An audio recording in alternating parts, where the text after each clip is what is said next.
সর্বশেষ যে লোকটা ভিডিওটা শেয়ার করবে, ভিডিওটা লাইভ করবে। আল্লাহ বলবেন জিবরাইল যাও একটু দেখো একটা মাত্র শেষ দিয়েছে আমাকে, এরকম কাউরে পাওয়া যায় কিনা, খুঁজে খুঁজে কাউরে পাবেন। আল্লাহ বলেন আবার দেখো, খুঁজে খুঁজে একজনকে পাবে, সামান্য ঈমানের ছিটে ফোঁটা তার অন্তরে ছিল। আল্লাহ বলবেন যেহেতু ছিটে ফোঁটা আছে, অনেক মাইর খেয়েছে, ওকে বের করে জাহান্নাম থেকে বের করে একটা নির্ধারিত দূরত্বে রেখে দাও, রেখে দেওয়া হবে। কিন্তু জাহান্নামের আগুনের লেলিহান শিখাতে তার গা ঝলসে যাবে। সে আল্লাহর ডেকে বলবে মাবুদ তোমার কাছে আমি কিছু চাই না, জাহান্নাম থেকে তুমি আমাকে বের করেছো, জীবন নদীর পানি তুমি আমার গায়ের মধ্যে ঢেলে দিয়েছো, আমি আবার সজীবতা ফিরে পেয়েছি, আমি তোমার কাছে জান্নাত চাই না, শুধু নিরাপদ একটা দূরত্বে আমাকে রেখে আসো যাতে জাহান্নামের আগুন আমারে কষ্ট দিতে না পারে।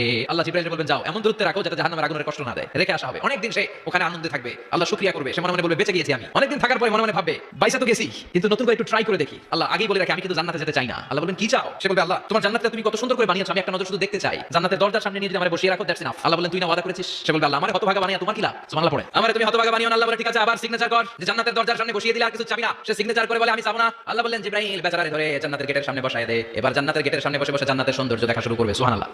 ওই হতভাগা লোকটা বলবে সর্বশেষ যে লোক